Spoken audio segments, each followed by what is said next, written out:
네, 월요일 부동산 네트워크 본격적으로 출발해 보겠습니다. 자, 먼저 함께 해주실 전문가부터 소개를 해드릴 텐데요.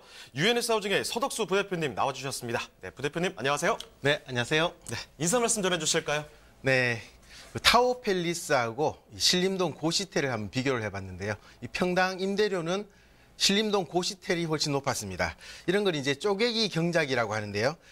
이 쪼개면 쪼갤수록 이 수익이 더 높아지는 이런 현상이 부동산에서도 나타나고 있습니다. 이런 부분 오늘 좀 말씀을 드리도록 하겠습니다. 네, 전 세계적으로 부동산 시장을 보면요. 위기를 겪고 나서 패러다임이 변하고 또 위기를 겪고 패러다임이 변하고 이런 일이 자꾸 반복돼 왔습니다. 국내 부동산 투자도 마찬가지인데요. 오늘 부대표님께서 이 변화하는 부동산 패러다임에 맞춰서 부동산 투자 어떻게 해야 되는지 알려주신다고 합니다. 부대표님, 이 부동산 투자 뭐 쪼갤수록 늘어난다고요? 네, 그렇습니다. 어떤 이야기죠? 예, 말씀을 먼저 드리겠습니다.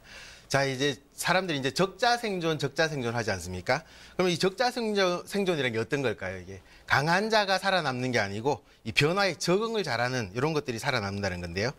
이제 변화의 패러다임을 이제 어떻게 잘 읽느냐. 이제 부동산 같은 경우에도 상당히 변화무쌍하기 때문에 어떻게 이 변화의 패러다임을 잘 읽어내느냐 이게 성공 투자의 비결이 되겠는데요. 그러니까 이제 부동산 투자 이제 패러다임이라는 것은 이제 인식의 창을 이야기하지 않습니까? 그래서 부동산 투자를 투자자들이 이것이 잘 되는가 안 되는가 이걸 보는 눈, 요게 이제 변화하고 있다. 이런 패러다임이 변하고 있다는 건데요. 이제 그 첫 번째로 잡아본 게 계란을 한 바구니에 담지 마라 이렇게 잡아봤습니다. 이제 주식 투자에서 많이 하는 말이죠. 근데 이제 부동산에도 그대로 적용이 되겠는데요. 무슨 얘기냐면 이제 똘똘한 한 채 이러니까 사람들이 내가 사는 집 한 채만 똘똘한 걸 가지고 있으면 되는 게 아닌가 이렇게 생각을 하시는 경우가 좀 있는데 아니라는 거죠. 투자도 이제 또 새로 생각을 해야 되는데 수익이 나올 수 있는 이런 부동산을 따로 가지고 있어야 되는데 한 바구니에 몽땅 담아서 거주하는 데만 다 집어넣어서는 되지 않는다. 이런 말씀을 좀 드리고요. 사는 집 같은 경우에는 이제 주거로만 생각을 하시고 투자는 또 다른 바구니에다가 담아 놓으시라 이렇게 말씀을 드리겠습니다. 그 비결을 이제 말씀을 드리면 바로 밑에 있습니다. 다운사이징으로 여유 자금을 만들어라. 예, 늘 말씀드리는 건데 내가 자산을 얼마 가지고 있느냐 이것보다도 내가 매월 들어오는 수익이 얼마냐 이게 굉장히 중요합니다. 이 부동산을 통해서 어떤 현금 흐름을 만들어낼지에 집중을 해야 되는데요. 그래서 그 방법으로 쪼다수커 이게 무슨 중국말인가 이렇게 싶으실 텐데요. 쪼개는 것이 다 많을 따죠. 많을수록 수익이 커진다 이런 말씀이 되겠습니다. 제가 아까 타워팰리스 말씀을 드렸는데 타워팰리스 같은 경우에 이제 220제곱미터 되는 한 66평 정도 되는 거죠. 이 가격이 호가가 한 29억 5천만 원 정도 됩니다. 그게 이제 월세가 보증금 2억에 600만 원이 나오고 있는데요. 제가 이제 이따가 소개해드릴 종로 오피스텔 같은 경우에 1억 4,800만 원인데요. 한 달에 60만 원 정도 나옵니다. 그러면 29억 5천만 원으로 1억 4,800만 원짜리를 계산을 해보니까 한 20채 정도를 살 수가 있습니다. 그러면 수익을 비교를 해보면 1년에 타워팰리스 같은 경우에 7,200만 원, 그 다음에 이 오피스텔 같은 경우에는 한 달에 1,200만 원 정도 나오니까 60만 원이니까 한 달에 20개면 1,200만 원이 되겠죠. 그래서 1년으로 따지면 오피스텔은 타워팰리스 같은 경우에는 7,200만 원이고 죄송합니다. 오피스텔 같은 경우에는 1억 4,400만 원이나 됩니다. 10년이 지나면 그 차이가 거의 7억 5천만 원 정도가 되는데요. 그렇기 때문에 그 수익 나오는 것 자체도 차이가 많이 나고 그럼 차익은 어떠냐? 당연히 이제 타워팰리스 같은 경우에도 시간이 오래 지난다 그러면 차익이 나겠습니다. 하지만 이 소형 오피스텔 같은 경우에 이게 지금 대형보다는 소형 평형들이 많이 주목을 받고 있지 않습니까? 그래서 이런 소형도 특히나 이제 개발 호재가 많은 이런 곳들 같은 경우에는 차익도 많이 낼 수 있다. 이렇게 보시면 되겠습니다. 그래서 쪼다수커 다시 한번 말씀을 드리고요.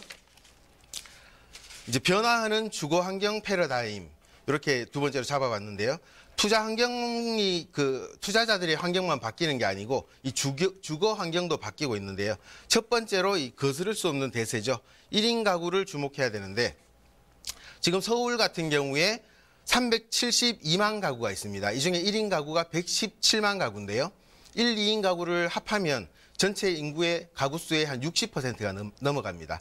2035년이 되면 이게 70% 1, 2인 가구가 되는데요. 이런 주거 환경 변화를 꼭 한번 기억을 하셔야 되겠고요. 여기다 이제 1, 2인 가구가 많아지다 보니까 초소형 주택들이 당연히 반격을 하고 있습니다. 청약시장 같은 경우에도 이제 뭐 500대 1이 넘었다 이런 것들은 다 이제 40제곱미터, 60제곱미터 이하 이런 것들이 이제 대부분인데요. 청담자이 같은 경우가 그렇습니다. 이제 이게 그 전용 면적 49제곱미터 한 15평 정도 되는 게 16억 5천만 원의 이제 실거래가가 작년에 거래가 됐습니다. 초소형 주택의 이런 반격, 패러다임의 변화 꼭 주목을 하셔야 되겠고요. 마지막으로 이 오피스텔 미운 오리 새끼의 반격 이렇게 말씀을 드렸는데 미운 오리 새끼가 원래부터 그 백조였죠. 근데 이제 오피스텔 같은 경우에 옛날엔 좀 애매했습니다. 이게 이제 주택도 아니고 사무실도 아닌 것이 애매했죠. 근데 이제 민간 임대 사업에 관한 특별법이라는 게 있어서 이제 주택 임대 사업에 대한 혜택을 이 오피스텔에도 주게 됨으로써 또 되고 또 전입 신고도 할 수 있게 이렇게 바뀌면서 주거용 오피스텔이 이제 대세가 됐는데요. 이런 부분들 좀 잘 다시 기억을 하셔야 되겠고요. 마지막으로 이제 변화하는 블루오션 패러다임 이렇게 적어봤습니다. 블루오션이라는 게 뭘까요? 남들이 투자를 안 하기 때문에 청정해역이라는 거죠. 근데 여기가 이제 전쟁이 심화가 되면 레드오션, 그러니까 피바다가 된다는 거죠. 대표적인 게 이제 아파트 갭 투자가 되겠습니다. 많은 분들이 이쪽에 투자를 하시다 보니까 이제 레드오션이 됐고, 게다가 이제 아파트 전세가도 이제 큰 변동이 있었습니다.